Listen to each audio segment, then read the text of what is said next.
À tous, ravi de vous retrouver. Il y a un mois, jour pour jour, Georges Frêche disparaissait. Aujourd'hui, nous recevons celui qui assure l'intérim de la présidence de l'agglomération de Montpellier depuis un mois. Il est d'ailleurs candidat à la présidence, une élection par les 90 conseillers d'agglo qui aura lieu le 2 décembre prochain. Il est aussi maire de Cournon-Sec, conseiller général et premier vice-président de l'agglo. Bonsoir Jean-Pierre Moore. Bonsoir. Alors un mot, pendant 50 minutes, nous allons tenter de mieux vous connaître. Nous parlerons bien sûr de vos projets, nombreux, j'en suis sûr. Pierre-Paul Castelli, bonsoir. Bonsoir. Vous m'accompagnez donc pour cette émission. Un mot de votre parcours, Jean-Pierre Moore, avant de commencer notre rafale de questions. Vous êtes retraité de la Poste, en politique depuis 27 ans. Vous vivez votre 5e mandat de maire à Cournon-Sec, village de 2500 habitants. Vous êtes à l'agglo depuis 2002, depuis le début donc, depuis le passage donc de district à agglomération. Vous étiez membre du district en 92, mais vous avez quitté le district pour y revenir en 2002. Vous êtes aussi membre du Parti Socialiste depuis 1985. Et on commence, si vous le voulez bien, par cette présidence de l'agglo. Vous êtes 2 candidats déclarés, les 2 premiers vice-présidents. Hélène Mandroux, maire de Montpellier, et vous donc, Jean-Pierre Moore. La question est simple. Avez-vous trouvé un accord avec Hélène Mandroux pour qu'il n'y ait qu'un candidat à la présidence de l'agglo le 2 décembre prochain? Écoutez, nous sommes en train de discuter. Les choses me semblent avancer. Nous aurons l'occasion d'ailleurs demain, à l'occasion d'une conférence de presse, de préciser un certain nombre de choses, mais c'est pas bouclé, mais disons que nous discutons et ça me semble avancer positivement. Alors on a reçu, Olivier Roiran, pour être précis, cette convocation, invitation à une conférence de presse demain matin, 10h. On imagine que vous n'êtes pas très loin d'avoir trouvé un accord quand même. Ça discute, mais vous savez, ce soir, il y a un conseil municipal à Montpellier qui va désigner le représentant manquant, en quelque sorte, à l'agglomération de Montpellier, venant de la commune de la ville de Montpellier. Donc on va attendre que ce conseil se soit tenu ce soir, de manière à ce qu'ensuite, effectivement, l'agglomération puisse tenir son conseil d'agglomération. Ça devrait être le 2 décembre. Bon, on est dans la phase où, dernière ligne droite, où il y a certaines discussions, il y a des points qui sont à voir, mais ça se passe dans une atmosphère ça se passe bien. De sérénité. L'accord est globalement trouvé. Je ne vous parle pas d'accord, je dis que c'est en train d'avancer, si ce n'est que depuis le début. Moi, excusez-nous d'assister.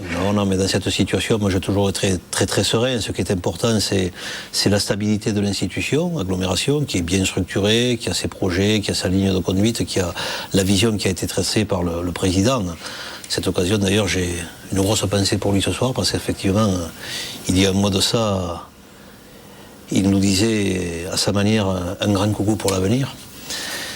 Donc c'est quand même avec beaucoup d'émotion que je pense à ça. Mais l'important, c'est regarder devant. Donc regarder devant, c'est effectivement que rien ne soit déstabilisé par rapport à ce qui a été tracé, et puis qu'on continue à aller dans l'avenir. Globalement, pardon Olivier, je reste sur cette période qui vient de se passer depuis un mois. Donc vous êtes en train de finaliser vos accords avec Hélène Mandroux, on l'a bien compris. Grosso modo, ça s'est joué sur quoi? Vous étiez plutôt le candidat des communes périphériques de Montpellier contre Hélène Mandroux, représentante de la ville-centre, ou ça s'est joué sur d'autres mécanismes? Vous avez mis vos appuis en tout cas en avant depuis un mois. Je ne suis contre personne, je suis pour tout simplement l'intérêt général que représente la politique au sens plein du terme que conduit l'agglomération de Montpellier. L'agglo, ce n'est pas une rivalité entre la ville-centre qui est dynamique, qui porte effectivement en figure de proue ce qu'incarne le potentiel de ce territoire avec la ville-centre, mais cette ville-centre, elle ne serait rien dans la compétition, dans l'engagement d'intérêt général que je viens d'évoquer, sans les communes autour. Il n'y a pas d'opposition ville rurale, ville périurbaine et ville-centre. Vous êtes le gardien des intérêts des 30 autres communes, c'est ça? Voilà, disons que dans l'action que nous menons, je me porte garant de ce que représente une action commune menée par 31 communes qui représentent ce territoire d'intercommunalité. C'est important, vous savez, l'intercommunalité. Quand Georges Frêche a installé cette communauté d'agglomération, on se rappelle qu'il y avait eu des débats justement sur l'équilibre des forces au sein, la majorité finalement étant restée à la ville-centre, ce qui n'est pas forcément le cas dans toutes les agglomérations. Dans toutes les communautés d'agglomération, on aurait un changement avec finalement un représentant d'une petite commune, entre guillemets, qui deviendrait président. Ce symbole fort qu'a voulu Georges Frêche, effectivement, il existait au départ. Bon, il ne faut pas oublier qu'au départ, quand l'agglomération s'est mise en place, et j'ai pris une large part, puisqu'il fallait expliquer pourquoi se mettre ensemble, pour mieux faire. Bon. Là, il y a eu un grand débat à ce moment-là, et il ne faut pas oublier que dans la première épure de l'agglomération qui se crée en 2002, au niveau des vice-présidences, il y a 16 vice-présidents en dehors de la ville-centre et 11 de la ville-centre. Et 45, effectivement, au niveau des représentants. Pourquoi? Tout simplement parce qu'il avait entièrement raison. Georges Frêche souhaitait qu'on aille à l'essentiel, que les dossiers majeurs pour ce territoire ne soient pas l'objet de discussions, de remise en cause conseil après conseil, selon des majorités fluctuantes. Il fallait assurer effectivement le cap, le socle, l'économie, les transports, le logement, tout ce qui fait que le socle de fond de l'agglomération se mette bien en place. Il y a eu des évolutions. Ensuite, il y a eu 2008 où on est à peu près à égalité entre les vice-présidents de la ville, centre, et les vice-présidents des communes, membres de l'agglo. Donc on est à cet équilibre qui est très bien partagé et qui fonctionne excellemment dans l'agglomération. Ces vice-présidents, vous avez communiqué sur le fait qu'ils vous soutenaient dans votre campagne pour la présidence de l'agglo? Oui, mais des vice-présidents, il y en a de la ville et il y en a des autres communes. Donc c'est un exemple supplémentaire qui montre que l'agglomération travaille de concert. Il y a des commissions qui se réunissent, il y a des grands sujets, des grands dossiers dont on va parler. C'est ça qui intéresse les gens. Ce qui intéresse les gens, c'est bon, d'accord, l'agglomération, ils y adhèrent à l'agglo. Je n'entends plus aujourd'hui une collectivité ou très très rare parmi les citoyens qui vous dit qu'il ne faudrait pas qu'on soit dans l'agglomération de Montpellier. Elle a marqué des essais, des points importants. Et on sait qu'on peut aller un petit peu plus loin. Il faut qu'on aille plus loin sur des dossiers majeurs, mais j'espère qu'on aura l'occasion d'en parler. Est-ce que sur une campagne, alors on ne sait pas trop s'il faut qualifier ça de campagne, mais enfin sur ces dernières semaines, est-ce que l'avis du Parti socialiste au niveau national a pu compter ? Non, j'ai été très clair par rapport à ça. Certains de vos confrères m'ont posé la question. Ce n'est pas à la délégation nationale d'un parti d'avoir interféré dans un débat. Il n'y a pas de guerre, il n'y a pas de compétition, il y a tout simplement une affirmation de point de vue ou d'intention ou de souhait. Mais ils sont patinés par la réflexion, c'est ce qui est en train de se mener en ce moment. Et je crois qu'un parti, quel qu'il soit d'ailleurs, ça peut traverser d'ailleurs toutes les familles politiques, il n'a pas trop intérêt, à mon sens, à se mêler de ça, parce que ce qui est important, c'est le lien qu'il y a entre la compréhension d'une population, la compréhension des relais de cette population, et le pourquoi de l'institution. Quand ça fonctionne logiquement, c'est parfait. Et je crois qu'on avance positivement. Donc, quel intérêt aurait un parti... Enfin, en tout cas, j'ai eu l'occasion de leur dire que c'est pas forcément le meilleur choix qu'il faudrait. Donc, vous les avez aussi rencontrés quand même. Oui, tout à fait. Il n'y a pas de guerre, vous le disiez, mais il y a quand même les restes d'une guerre précédente, c'est celle des régionales. Clairement, vous aviez soutenu Georges Frêche. Hélène Mandroux était très clairement contre Georges Frêche. Ça laisse des traces quand même, tout ça, dans ce combat aussi pour la Oui, mais c'est un autre débat. Oui, mon engagement, moi, il est très clair par rapport à ça. Et d'ailleurs, je pense qu'il est à l'aune du résultat qu'a traduit l'élection régionale. Bon, il y a eu certainement, je pense, des erreurs de la part des uns des autres. Il y a eu aussi beaucoup de personnalisation ou de mauvaise médiatisation de ce que représentait le débat de l'heure. Mais là, actuellement, dans l'agglo, on n'est pas dans ce schéma-là. On est tourné vers l'avenir. La fédération du PS, c'est autre chose. Le national, c'est autre chose. L'élection régionale, c'est derrière. D'ailleurs, entre parenthèses, l'élection régionale, c'est déjà réglé, puisque le nouveau président de la région est en place. Bon, un nouveau président qui est venu vous voir la semaine dernière, hein, une démarche qui n'était pas anodine, c'était à votre invitation, mais c'était une façon d'apporter son soutien à votre candidature. C'est un nouveau président de la région qui est venu, il l'a dit lui-même, rendre visite à un ami. C'est vrai que nous nous connaissons depuis longtemps. Nous avons aussi une manière de fonctionner qui par beaucoup d'aspects est assez proche. C'est-à-dire, je pense que pour incarner une collectivité et la situer dans le champ général de ce qu'elle a à transformer, ça repose sur une bonne connaissance des dossiers, un bon travail de fond, un bon travail de mise en situation, de dialogue, d'écoute. Bon, je crois que c'est ce qui est à faire au niveau d'une collectivité telle que l'agglomération de Montpellier. C'est ce qu'aura à faire Christian Bourquin par la suite. Mais ce qui est important aussi, c'est que à travers ce qui vient, ce malheur qui est arrivé sur le territoire avec le décès du président Georges Frêche, bon, ce qui est important, c'est de nouvelles gouvernances, de nouvelles relations qui vont nécessairement se situer entre la région, l'agglo, la ville, le département. Ça, c'est quelque chose de très important. Justement, le département, vous êtes conseiller général, vous D'ailleurs, vous faites partie d'un canton renouvelable en mars 2011. Hein. Est-ce que vous êtes candidat? Est-ce que vous allez continuer à être conseiller général si vous prenez la présidence de l'Agglo? Est-ce que vous mènerez comme ça, présidence de l'Agglo, un mandat de conseiller général et puis votre mandat de maire? Je ne suis pas encore là. Moi, j'ai pas pour habitude de brasser tout, n'importe comment. Il y a des priorités. Actuellement, la priorité, c'est effectivement de donner l'ouverture de la porte pour continuer à fonctionner au niveau de l'agglomération de Montpellier. Avant l'événement dont on a parlé, effectivement, j'avais déclaré que j'étais candidat au renouvellement sur le conseil général, sur le canton de Pignan. Je suis toujours en situation d'être candidat, bien entendu, mais pour l'instant, le temps, c'est celui de l'agglomération. Le temps de la cantonale, c'est au mois de mars. On a le temps de voir. La campagne démarre avant, quand même. Oui, d'accord. Mais enfin, vous savez, les gens connaissent en gros les grandes équations, ils connaissent les responsables politiques qui se présentent, ils reconnaissent aussi, ils connaissent ce qu'ils ont pu investir dans la chose publique, dans le service aux personnes, dans la solidarité. Donc les gens observent la réalité. Dans cette nouvelle gouvernance Agglo, il y a la relation, vous le disiez, avec le département. Vos relations, de quelle nature sont-elles avec le président du conseil général de l'Hérault, André Vézinet? Mes relations avec André Vézinet sont excellentes. Au sein de l'Assemblée, il y a un excellent travail qui se déroule. J'y ai ma part, puisque je préside la commission solidarité. D'ailleurs, par rapport aux éléments dont on discute ce soir, j'ai eu, je dirais, la normalité de prévenir André Vézinet dès le soir où les vice-présidents et les maires m'ont demandé de me porter à la candidature. Ça me paraissait tout à fait normal, il en a été informé, nous avons eu l'occasion de discuter. Quelle était sa réaction, justement? Il prenait acte de cette candidature et je pense qu'il était très satisfait qu'il soit l'un des premiers informés de mon intention. C'est comme ça que j'entends d'ailleurs nouer les choses et les relations. Il faut toujours être clair avec les gens et d'être dans un contexte, un tempo de discussion qui soit le plus cordial et le plus sérieux possible. Une gouvernance peut-être plus apaisée que ce que l'on a pu connaître parfois avec Georges Frêche? Je suis quelqu'un, effectivement, si la responsabilité devait m'échoir, mais là on attendra quand même que les élus, d'abord voir les candidatures et puis ensuite que les élus se prononcent, parce que c'est quand même eux qui ont le pouvoir de décider, c'est très bien, c'est comme ça que la démocratie... Une gouvernance, oui, c'est mon tempérament. Je suis quelqu'un de très calme. Ça n'empêche pas d'être ferme aussi sur des décisions à prendre, mais je crois que ça n'empêche pas effectivement l'écoute, je l'ai dit tout à l'heure, le respect des personnes, le fait de toujours avoir un souci de privilégier la solution par rapport au problème.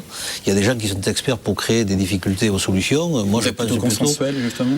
Oui, mais le consensus, ça peut vouloir ne rien dire. Le consensus, c'est pas le consensus mou, quoi. Souvent, on associe, ou certains, pour sourire un peu, disent consensus mou égale inefficacité. Non, le consensus mou, consensus oui, pour faire en sorte de dégager les solutions par rapport au problème. Mou, non, je pense pas être quelqu'un de mou. Je suis quelqu'un de très déterminé. Et je le suis très déterminé pour l'agglomération de Montpellier.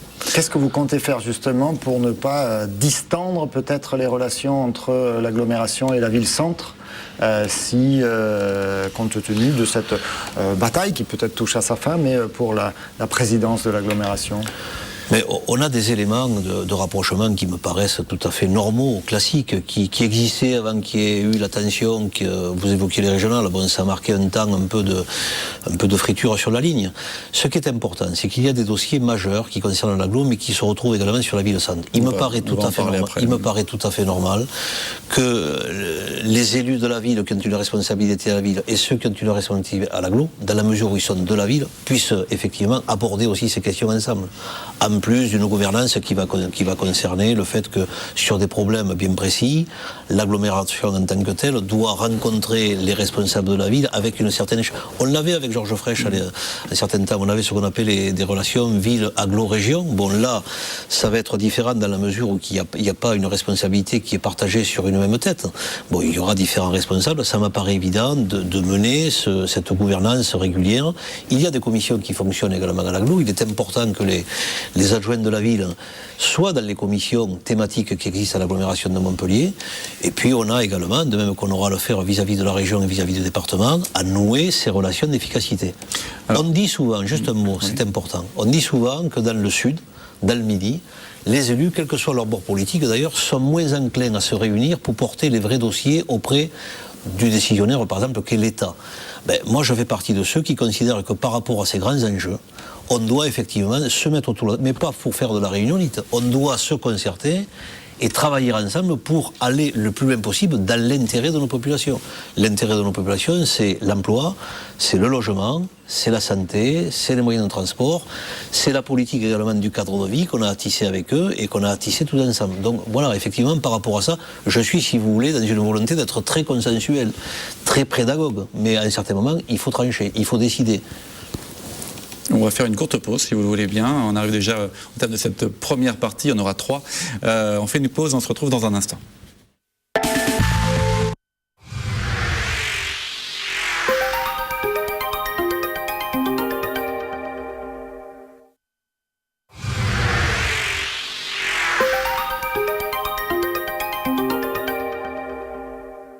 Entrez dans l'ère Opel.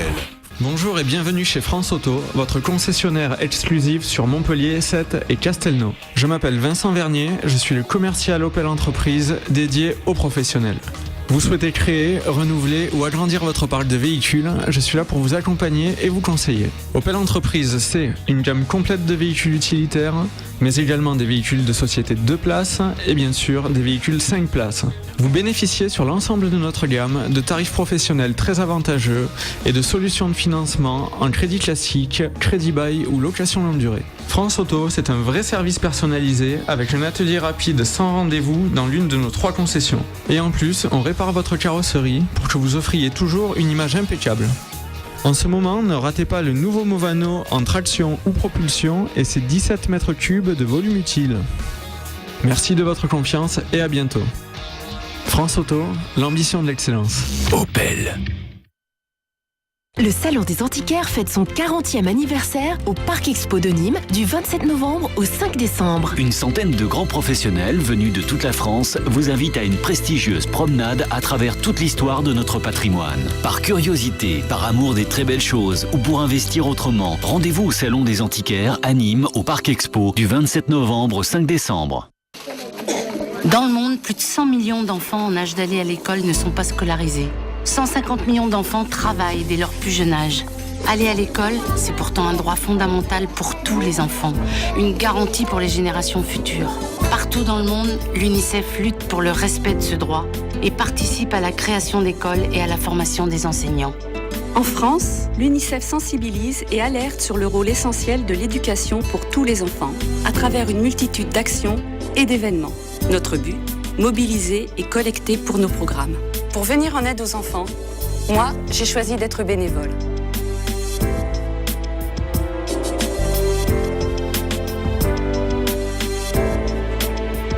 Bénévole à l'UNICEF, pourquoi pas vous ?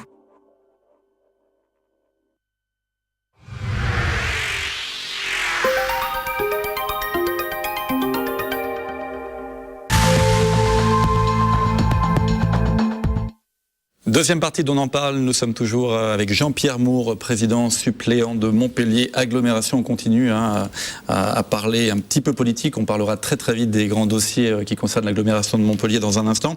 Un mot de la fédération PS de l'Hérault, sous tutelle depuis quelques temps, 58 exclus du PS dans toute la région depuis les régionales.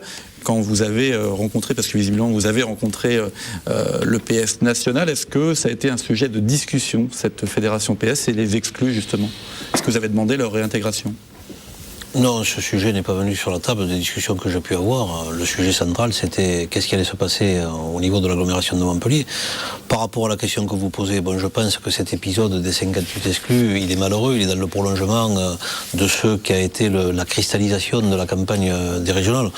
Moi, je pense qu'il faut aller vers l'apaisement. Alors, vous parlez d'une tutelle. Si la tutelle, effectivement, est un des éléments qui permet d'assurer une régulation de cette sortie de crise, d'opposition un peu...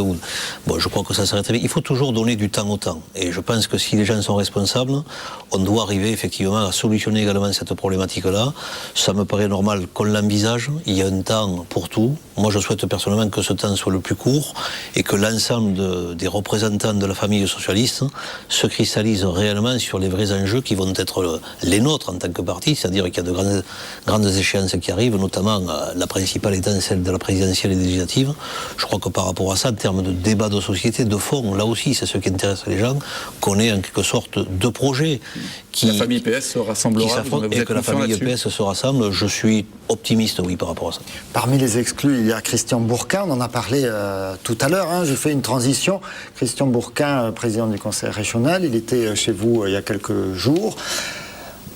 On a le sentiment qu'avec Georges Frêche, il y avait vraiment une fusion entre l'agglomération de Montpellier et la région, même si Georges Frêche a également travaillé sur l'ensemble de la région, mais il y avait une facilité de mise en place des dossiers et des financements régionaux pour les dossiers de l'agglomération de Montpellier. Christian Bourquin a affirmé qu'il avait passé beaucoup de temps à Montpellier, qu'il serait très proche de la capitale. Pour autant, il est élu des Pyrénées-Orientales. Est-ce que l'agglomération de Montpellier ne va pas perdre au change avec cette élection désormais, cette présidence Bourquin? Non, je ne le pense pas. C'est ce que je vous disais tout à l'heure. L'intérêt aussi de la situation nouvelle, si tant est qu'on puisse parler d'intérêt par rapport au malheur qu'on a connu.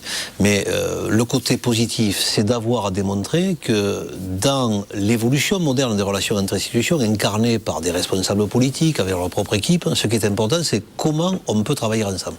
Ce qu'on appelle parfois la transversalité, ce qu'on appelle la coopération ou la contractualisation inter-institutions. Je crois que le moteur pour notre région, c'est effectivement qu'on affirme la dynamique partagée au niveau de la région. De même que dans un département, de même que dans une agglomération. Et ça marchera, ça, avec Christian Bourquin? Mais je suis très confiant par rapport à ça. Et je crois que, quel que soit celui ou celle qui pourrait être en responsabilité de l'agglomération de Montpellier, c'est un enjeu formidable. Puisqu'effectivement, il va falloir aller faire en sorte que ce qui fonctionnait bien sur une seule tête, qui avait deux bras institutionnels qui étaient l'agglo et la région ou l'agglo selon le sujet qui était concerné, qui pouvait être tête de pont, là ce seront deux élus, deux équipes qui l'incarnent avec deux responsables. Ces deux responsables, ils ont tout intérêt à travailler ensemble, de même je disais que pour le département. Là il y a un enjeu d'explication, de démonstration à la population que la politique publique, quand elle est menée intelligemment, quand elle est menée rationnellement, elle peut aller au succès. Un autre enjeu, c'est la notion de métropole qui a été évoquée il y a quelques mois. En 2014, vous allez municipal à Montpellier. Est-ce que votre prochain combat, justement, ça ne sera pas les municipales de Montpellier, prendre la mairie de Montpellier pour justement pouvoir créer cette métropole montpelliéraine? Alors, je sais, je reviens dans les... Vous n'aimez pas trop vous projeter? Jean-Pierre Mour, maire de Montpellier. Voilà la question. Je vous vois revenir avec beaucoup de sympathie. Non, je reste dans mon débat de l'agglo, tel que je vous l'ai indiqué tout à l'heure. Par contre, la métropole, effectivement, c'est un sujet qui revient avec cette réforme territoriale, donc je pense qu'on va parler. Oui. Étant entendu que dans le cadre de la réforme territoriale qui vient d'être votée, qui est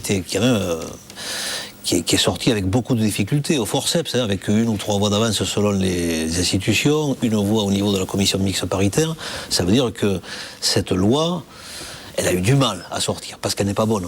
Elle n'est pas bonne, et notamment, si on prend le cas de la métropole, l'acception de départ qui était recherchée à travers cette notion un peu de grand territoire métropolitain. La métropole, c'est la super agglo, voilà, c'est ça. C'est la grosse agglo. Oui, mais on peut dire beaucoup de choses. Ça peut être la notion administrative, ça peut être le territoire, effectivement, qui a une vocation à aller beaucoup plus loin par rapport à l'international. C'est un périmètre qui n'était pas vraiment... On peut y mettre beaucoup de choses. En tout cas, la sortie n'est pas très très intéressante, y compris par rapport à ceux qui en avaient été à l'initiative. D'autant que on constate que l'écart entre ce qu'on appelait communauté urbaine et métropole, c'est répondu. Le vrai enjeu, c'est celui que les élus aient à mettre en perspective, c'est celui de la meilleure efficience par rapport aux défis à relever.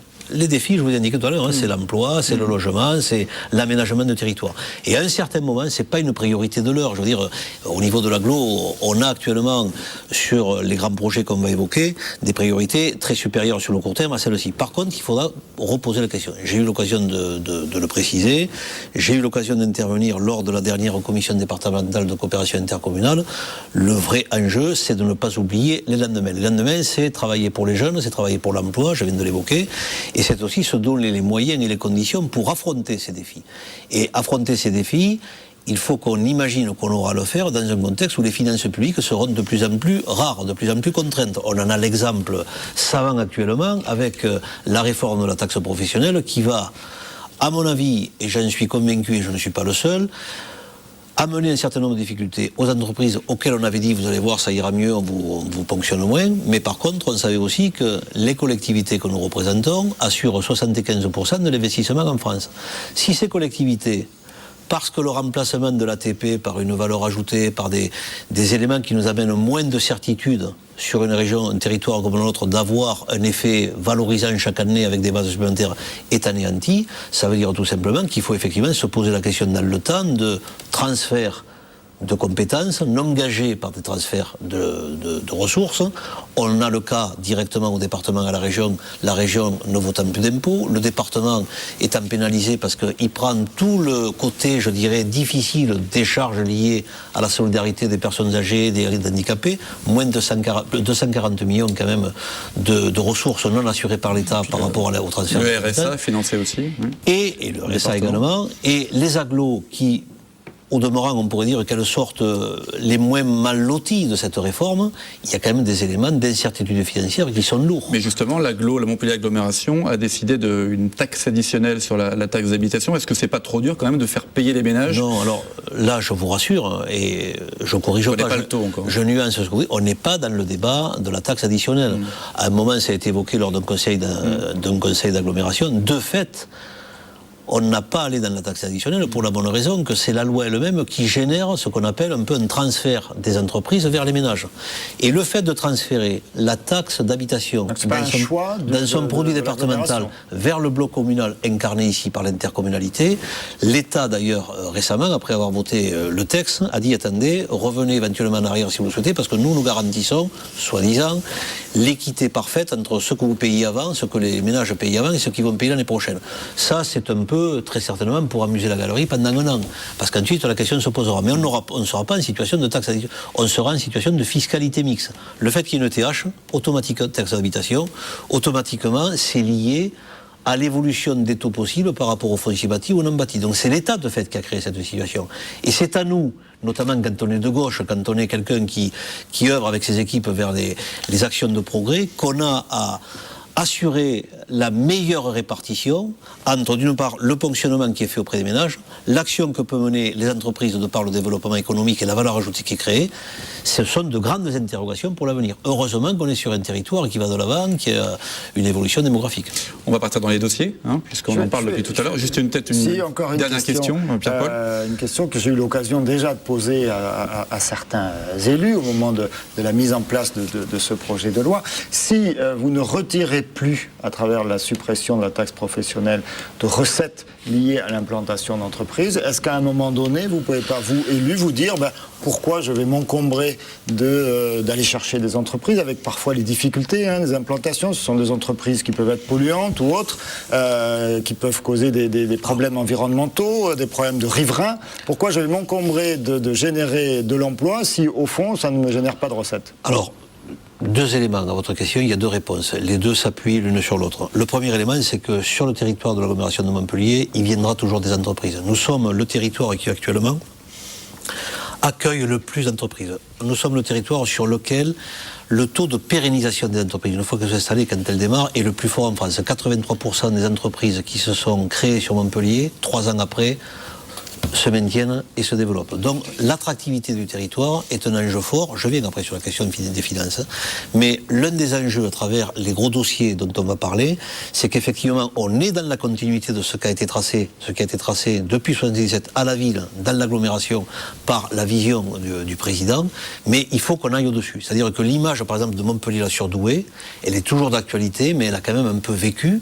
Et maintenant, il faut trouver un autre tremplin, en quelque sorte, qui nous affirme par rapport au national, par rapport à l'international. On est en train, avec les éléments de dossier qu'on a, d'y arriver. Le deuxième élément qui fait qu'il ne serait pas intéressant de développer en quelque sorte la quête aux entreprises, dans la mesure où ça n'amène pas de ressources, etc. Mais ce qui est important, certes, il y a la ressource, je viens de vous indiquer comment on va quand même continuer à la recevoir, mais d'un autre côté, il y a aussi l'activité. Et au-delà de la ressource pour une collectivité, ce qui est important, c'est qu'une activité se développe sur un territoire. On n'est plus dans l'agglomération, je prends un exemple bien précis, avec l'existence de villages dortoirs, où le côté dortoir qu'il peut y avoir est en train de passablement être atténué. Ça veut dire qu'il y a de la vie, il y a des services, il y a des entreprises qui sont implantées, il y a des équipements publics, etc. Il y a un niveau, en quelque sorte, d'implication de la part des populations qui trouve un écho dans les équipements que l'on met. Donc ce qui est important, c'est l'activité. Et même si elle ne génère pas directement autant de ressources que ce que pouvait le générer la taxe professionnelle, l'activité est là et elle-même, ça fait boule de neige. Une activité en amène une autre. Donc, ça doit compléter le dispositif avec le côté attractivité. Les dossiers de l'agglo, j'y viens. Je termine les questions sur le volet précédent. On va parler de l'aspect commercial au 10e dans un instant, mais d'abord j'aimerais commencer par les grands chantiers. Le tram, évidemment, qui occupe le terrain, y compris à Montpellier. Donc quelles sont les extensions prévues? On avait parlé d'extension de la ligne 1, de la ligne 2. Et puis est-ce qu'on continue le projet tram, la ligne 4, 5 et éventuellement le 6? Tram, dossier superbe. Mais ce n'est pas un tram, puis un deuxième, puis un troisième. C'est un schéma de transport qui amène Montpellier à être en dehors de Paris, la première collectivité responsable en France et de cette dimension-là, qui a réellement un schéma de transport à la hauteur des enjeux. On est actuellement en train, effectivement, de finaliser la 3e ligne, qui sera très certainement inaugurée et mise à disposition légèrement avant. On est en avance dans le timing, donc tout se déroule bien. Je posais hier le premier pont sur la première pierre du pont à Juvignac. On est à l'occasion, dans le prolongement... Ce sera avril 2012, la mise en service? C'est à peu près à ce niveau-là, oui, de tempo. On est également dans la 4e ligne qui va constituer ce qu'on appelle la circulade. Le projet de 5e qui est lié au plan campus est également projeté. La 6e ligne qui va traverser tout le secteur de Sablassou. Et puis les extensions qui vont amener également dans une logique plus de tram express sur le périurbain actuel. Avec l'extension de la ligne 2 l'extension de la ligne 2, mais également vers le secteur de Castries, Sommières, Lune. Bon, tout ceci, c'est à reformater avec l'intermodalité, notamment les TER. Vous savez aussi que la région a un gros projet par rapport à ça, qui se connecte avec Montpellier, mais directement lié à ce projet de transport, on aurait pu l'évoquer par rapport à notre thématique, c'est la gare Saint-Roch, c'est la future gare TGV. Là, il y a un enjeu qui est important. L'État ayant déjà retenu le principe d'une gare TGV à l'horizon 2016. Contournement de Montpellier, contournement de Montpellier, Nîmes-Montpellier, la future grande vitesse. Une nouvelle gare TGV, quelque part vers l'aéroport? Elle se fait dans le secteur de la Mongère, le site a été retenu, et c'est très très important, puisque c'est en fait le 2e étage de la fusée que j'évoquais précédemment, quant à l'image de marque au développement de Montpellier, autour de la future gare TGV, c'est le grand quartier d'affaires que Montpellier, capitale régionale du Sud, a besoin. Et autour de ça, effectivement, on monte dans cette compétition avec des atouts encore plus favorables. Marseille, Toulouse, Lyon, Barcelone. Montpellier au milieu doit se positionner. Ce n'est pas uniquement un couloir de passage comme il a été trop longtemps. Georges Frêche avait initié ce principe-là, qu'il fallait effectivement affirmer la notion de Montpellier. Là, on a tous les atouts pour le faire. Donc le tramway, le réseau de tram, le schéma de tram, c'est un des éléments qui nous amène vers ça. Je rebondis, vous avez évoqué campus il y a un instant. Ça, c'est la priorité. Il y a une vraie difficulté, effectivement, par rapport au retrait, en tout cas à la mise en cause de la fusion par l'université Montpellier 3, qui a bloqué un peu ce processus de fusion et d'unité de cette nouvelle université Montpellier Sud de France. Vous avez communiqué votre inquiétude, campus et l'initiative d'excellence, qui sont deux projets parallèles. Ça va se faire, à votre avis? Mais il faut que ça se fasse. J'ai réagi, oui, effectivement, parce qu'une inquiétude de voir que ça pouvait achoper, mais une certitude quant au fait que c'est le dossier majeur. C'est le dossier majeur sur lequel j'ai commencé à m'exprimer, mais on va y revenir. Je pense qu'il faut enfourcher très très rapidement le principe d'une réunion d'autour de la table pour que tout le monde s'ajuste quant à bien mesurer l'importance que représente. Je vous disais tout à l'heure, il y a campus et les universités. Les universités, c'est la recherche, c'est les laboratoires, ce sont les entreprises, c'est l'économie, c'est l'emploi, c'est l'activité qu'on vient d'évoquer, c'est l'image à l'extérieur de l'excellence avec les pôles de compétitivité, ces mêmes pôles d'excellence. Il y a le lien avec l'agriculture, vient d'être nommé également la capitale mondiale par rapport à tout ce volet, disons, de l'économie agricole et de par le monde. Il y a toutes les pôles de compétitivité qu'on a développés au niveau de l'agglo. L'université doit prendre toute sa place par rapport à ça. On peut comprendre ça se joue en 2 ans. Ça se joue en 2 ans. Ça se joue en 2 ans. Si on rate en 2 ans avec l'aspect du grand emprunt qui va amener des crédits, avec la certitude, l'image qu'on donne à l'extérieur qu'on est un territoire qui va de l'avant, qui est vraiment très très en pointe, qui est en excellence, mais là on rate 80 ans de développement. C'est l'image que je prenais récemment, qui était de dire, bon, mais les préfectures ou sous-préfectures qui il y a 200 ans ont rejeté le passage du train, de la voie ferrée, mais on ne les compte plus sur la carte.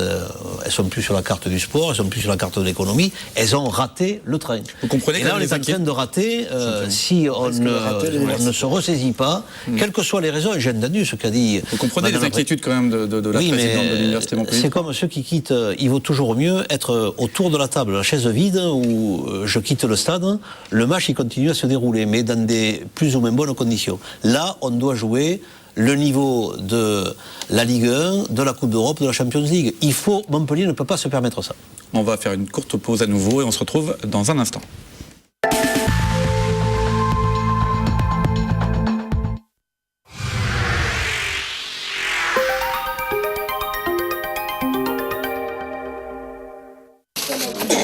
Dans le monde, plus de 100 millions d'enfants en âge d'aller à l'école ne sont pas scolarisés.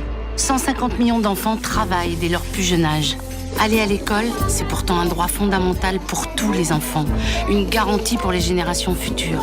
Partout dans le monde, l'UNICEF lutte pour le respect de ce droit et participe à la création d'écoles et à la formation des enseignants. En France, l'UNICEF sensibilise et alerte sur le rôle essentiel de l'éducation pour tous les enfants, à travers une multitude d'actions et d'événements. Notre but, mobiliser et collecter pour nos programmes. Pour venir en aide aux enfants, moi, j'ai choisi d'être bénévole.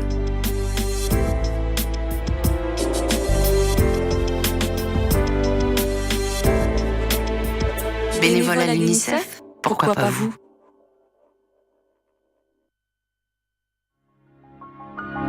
Aujourd'hui, dans le monde, des millions d'enfants sont encore confrontés à la malnutrition, au manque de soins, au travail forcé ou à la maltraitance.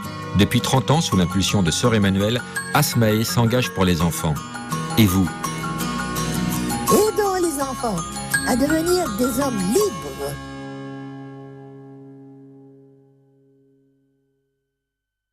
Le riz canavert, c'est toutes les saveurs de la Camargue dans votre assiette. Riz long grain incollable, riz long blanc, riz naturel parfumé, riz complet rouge. Riz canavert, distribué dans tous les points de vente près de chez vous.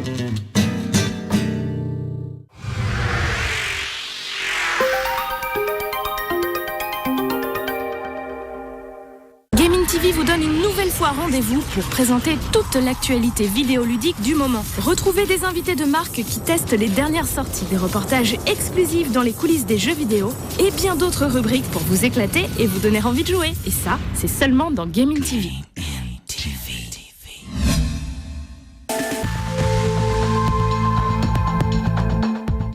Une troisième partie d'On en parle, toujours avec Jean-Pierre Moore, président suppléant de Montpellier Agglomération, où nous étions dans les dossiers, les grands dossiers de l'agglo de Montpellier.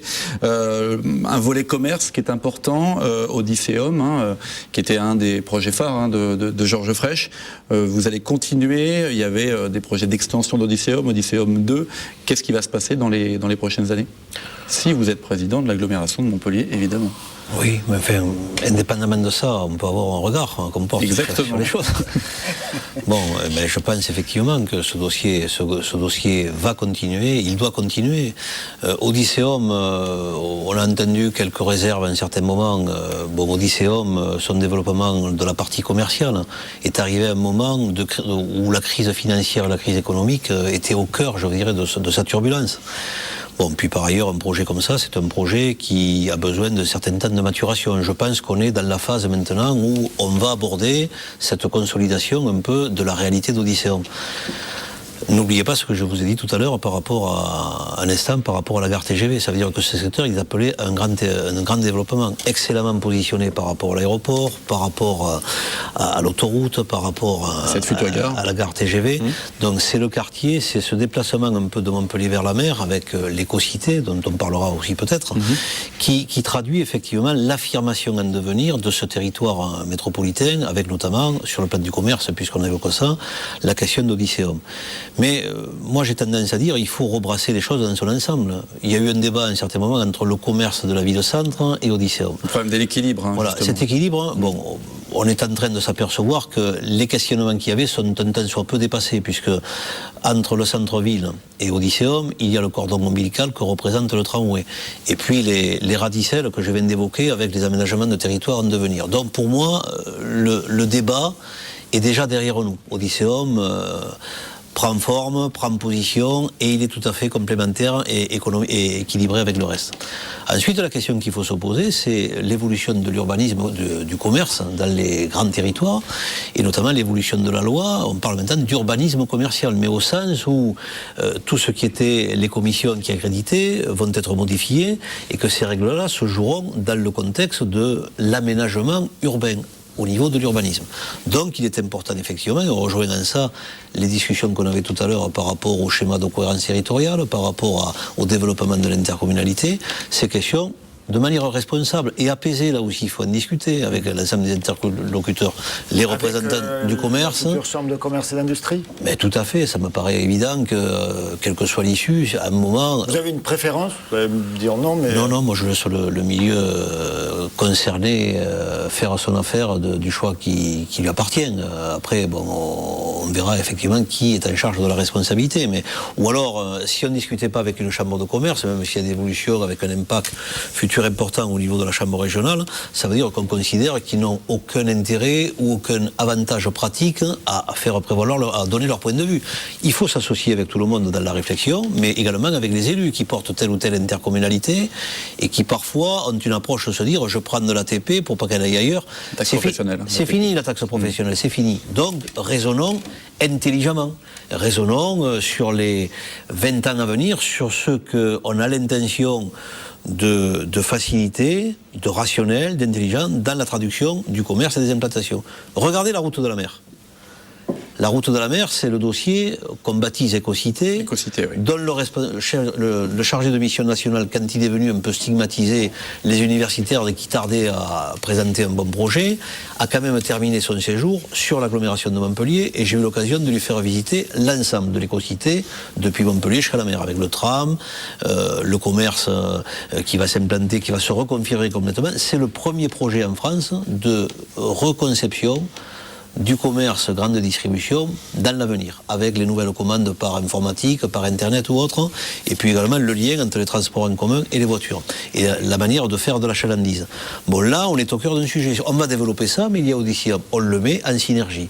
Ayons une approche globale de ces situations. Le commerce de proximité, qui doit rester et qui a à rester dans certains lieux plus denses, etc.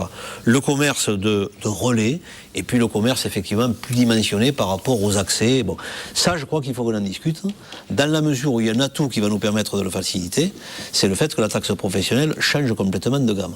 À une époque, et ça a été le mérite de la taxe professionnelle unique, c'est qu'il y avait une compétition sauvage, inéquitable, entre des communes qui avaient la chance ou le bonheur, ou quelle que soit la raison pour laquelle elles s'étaient implantées chez elles, d'avoir une activité économique qui génère de la recette, et la commune à côté, d'où étaient originaires les employés qui travaillaient dans l'entreprise à côté, elle était pauvre comme Job. Bon, la taxe professionnelle unique, elle a remis l'équité. Bon, actuellement, on va se rendre compte que par rapport au sujet commercial, c'est l'effet inverse, mais ça nous donne un atout pour discuter de manière aménagement de territoire. Et là, je crois que ça va être intéressant. Un dossier qui avait été dernièrement écarté par Georges Frêche lui-même, c'est le village de Marcq. Ouais. Est-ce qu'il peut réapparaître ce projet ? Le village de Marcq, pour l'instant, il n'est pas dans la proximité du court terme. Le village de Marcq, la question se reposera dans le temps où il sera opportun, effectivement, de regarder cette affaire-là. C'est pas l'urgence, ni la priorité, ni la décisionnalité des 6 mois qui sont devant nous. En son temps, ce projet, comme tous les autres, sera effectivement examiné, mais il sera examiné... Vous ne fermez pas la porte sur le principe ? Je pense qu'un responsable public, il n'a jamais intérêt à fermer la porte. Parce que les choses changent, il y a d'autres éléments qui interviennent. Donc, à un moment, ce qui compte surtout, c'est la vision, le cap qu'on se fixe avec les équipes qui travaillent avec soi, bien expliquer aux populations. Et puis, il y a toujours des éléments qui interviennent. L'important, c'est que si on a fixé un bon cap, on est mieux à même de nuancer, de filtrer, d'amortir des événements extérieurs qui parfois sont des éléments de contrainte. Et de même, on peut également rentrer dans le train de cette vision des éléments qui n'étaient pas prévus au départ, mais qui peuvent bonifier. Voilà quelle est ma démarche. Bon. Un mot d'Odysseum, on sort du domaine du commerce, simplement sur la question des statues, les fameuses statues commandées par Georges Frêche, dont celle de Mao, c'est la deuxième partie de la commande. Est-ce que ces statues, ces 5 nouvelles statues commandées vont être installées finalement? Écoutez, là aussi, comme je l'ai dit tout à l'heure, l'ensemble des dossiers qui ont été préparés, qui ont été tracés, qui sont inscrits sur leur marbre sont en place. Ces dossiers-là, certains ont fait l'objet d'avancements plus ou moins importants parce que les engagements de crédit étaient prêts. Les statuts sont là. Moi, je pense qu'il est important aussi d'aller au bout de la réflexion de celui qui en a été l'auteur à l'origine de la décision. Historiquement parlant, moi, personnellement, je trouve que c'est un atout aussi que de pouvoir dire aux jeunes générations, de pouvoir expliquer ce qu'a été l'histoire. Et il y a eu beaucoup de passion autour de cette affaire-là. La question ne se pose pas actuellement en termes d'accélération ou pas, parce qu'une commande a été passée effectivement, mais je pense que le temps, là aussi, naturellement, devra nous amener à respecter la décision que personnellement, je trouve tout à fait normale quant à l'idée de vouloir montrer au XXIe siècle ce qu'a été le XXe. À quel moment elle pourrait être installée, ces statues? Au temps où ça s'avérera judicieux. Bon, on passe sur un autre sujet important de l'agglo, en pleine semaine européenne de réduction des déchets. C'est justement la question de ce traitement des déchets. Alors, on a beaucoup parlé de la méthanisation, qui ne marche pas forcément au maximum de ses capacités pour le moment. Il y a eu un petit incident. Il y a eu un incident technique. Il faut donner son temps à la méthanisation. C'est un dossier qui, techniquement parlant, indépendamment de l'incident technique, qui fait qu'il y a eu cet incendie. Des problèmes d'odeur récurrents aussi. Hein. Oui, mais vous savez, les problèmes d'odeur, ils sont en voie d'être techniquement d'être solutionné actuellement et dans un proche avenir. Non, moi je ne me fais pas de soucis par rapport à la méthanisation. Cette usine fonctionnera en son temps. Bon, il y a une période... 2 ans et demi après l'installation d'un prototype de ce type, d'un équipement de ce type, c'est un temps relativement mineur quant à l'affirmation et le grandissement de cet équipement technique. Donc la méthanisation est là. Moi je ne ferme la porte à rien par rapport à ça. C'est un sujet vital, c'est un sujet majeur. Et quand on parle d'environnement, c'est trop sensible et c'est trop facile aussi pour dire je ne veux pas rentrer là-dedans, je me vois à la face, etc. C'est un dossier qui concerne chacun des citoyens, qui concerne chacune des collectivités, qui concerne la pédagogie qu'on doit mettre entre le citoyen, lambda, les entreprises, les producteurs d'emballage ou de produits dangereux, etc. Il y a différentes catégories de déchets. Il y a une problématique liée dans le département de l'Hérault au fait que cette population est en forte expansion. Mais le degré de fonctionnement du traitement de l'environnement, il est très très inégal sur l'Hérault. L'Ouest est complètement éclaté avec une multitude de syndicats. Et chaque jour, il amène des déchets en dehors de la région parisienne.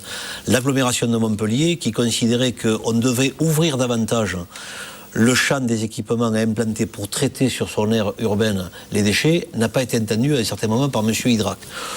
J'ai fait une proposition. Cette proposition, il y a quelque temps, elle visait à dire à M. le Préfet qu'on ait le retour d'informations précis de la part des experts sur un des éléments, c'est pas le seul, la torche à plasma. La gazéification des déchets. Voilà. On a eu une première réponse qui semble confirmer la première qu'on avait il y a quelque temps. Moi, je ne m'arrête pas là. Moi, j'aurai l'intention, l'occasion prochainement, de faire un certain nombre de propositions d'ouverture, de mise autour de la table également de l'ensemble des intéressés, mais pas forcément sur le territoire.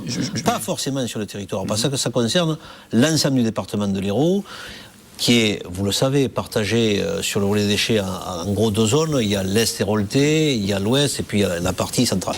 Bon, je crois qu'avec tous les intéressés, on a intérêt à se voir, parce que chacun des outils peut être complémentaire. L'incinération, la méthanisation, le tri sélectif, l'éducation des enfants. Un mot de Fabrique. Je prendrai cette initiative. Un mot de Fabrique, puisque vous évoquez la torche à plasma, qui a été soutenue notamment par les gardiens de la Gardiole à Fabrique. Il y a eu une demande d'information récemment, notamment aussi avec un de vos courriers au préfet, vous l'avez rappelé. Le gros problème, enfin ce qu'a soulevé souvent les gardiens de la Gardiole, c'est de ne pas avoir été du tout écouté par Georges Frêche, par l'agglo de Montpellier, pas reçu par Georges Frêche. Là, ils vous ont écrit visiblement récemment. Oui. Est-ce que vous allez les recevoir? Oui, mais ça, les gardiens de la Gardiole, la lettre que vous avez envoyée, se situe tout à fait dans la réponse que je viens de vous faire, à savoir qu'ils sont dans le jeu de ce que je vais ouvrir au point de vue de la réflexion. Mais je les ai déjà rencontrés dans le temps. C'est vrai que le dossier était un peu tendu pour différentes raisons. Je crois que l'heure, elle est à l'apaisement, à la raison, mais également à l'extension de la réflexion. Parce que c'est trop facile de dire. Global, de toute façon. C'est trop facile de dire, parce que pas forcément d'ailleurs les gardiens de la Gardiole.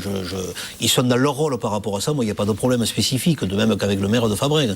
Chacun, à un certain moment, a eu à faire prévaloir, de manière plus ou moins précise, un intérêt qui était ou un intérêt local, ou un intérêt, disons, de citoyen, mais parfois avec quelques exagérations, et puis un intérêt général. C'est dans votre canton, en tout cas. Hein. Mais ça ne me gêne pas, ça. Un élu qui n'aurait à régler que des problèmes faciles à régler, c'est pas la peine qu'on ait des élus. On peut demander à des techniciens de le régler. Un élu, il s'honore, je pense, à un certain moment, de conjuguer un peu tous ces éléments. Donc, la réflexion auquel sont intéressés les gardiens de la Gardiole, on aura l'occasion, effectivement, de la voir, et j'ai bien l'intention de répondre à cette lettre, et comme j'ai sollicité le préfet en son temps.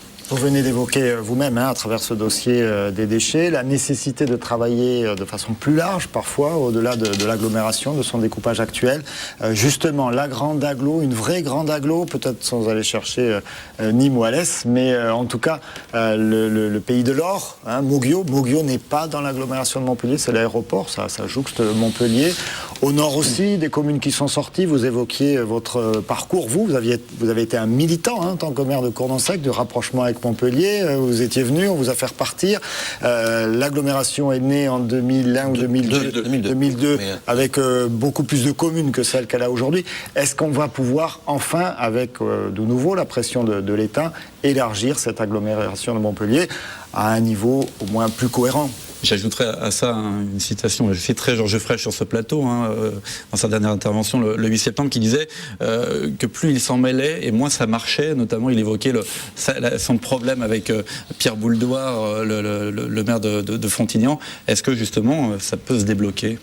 Vous savez, dans ce genre de dossier, il faut être tenace et patient. Tenace et patient. Ça, je crois que par rapport à ce genre de questions qui se posent dans des affaires de ce type, il est très important aussi d'être pédagogue, calme, etc. Alors peut-être effectivement que Georges Frêche faisait peur par rapport à ça. Je pense que ça a pu servir aussi à beaucoup d'alibis, en disant, bon, mais Georges Frêche nous fait peur, donc ça nous permet d'éviter de reconnaître qu'on ne veut pas aller vers ça. Bon, regardons devant, calmement, je vous l'ai déjà dit tout à l'heure dans l'émission. Les vrais enjeux, les vrais défis qu'on a relevés posent ces questions-là. Mais il faut les poser calmement, dans le temps. C'est vrai que c'est une anomalie, que l'aéroport de Moguio, l'aéroport est sur Moguio, à côté, ce sont deux localités de territoire frères, amis, que l'histoire réunit, de même que Palavas. L'élu qui vous parle, dès l'âge de 3-4 ans, il se baignait à Palavas, il prenait le petit train, il revenait. C'est la plage du Grand Montpellier. Je pense que ça reviendra calmement. Mais il faut qu'on pose les problèmes, qu'on donne le temps et l'occasion aux uns aux autres de se rencontrer. C'est pas une urgence dans le sens il faut qu'on le fasse dans les 6 mois. On a déjà eu, à l'occasion de 2 tours de piste, l'occasion de voir ce grand débat. Il y a eu l'histoire avec Frontignan qui a un peu changé d'avis, etc. Bon, les vrais enjeux sont là. On a parlé tout à l'heure de moyens.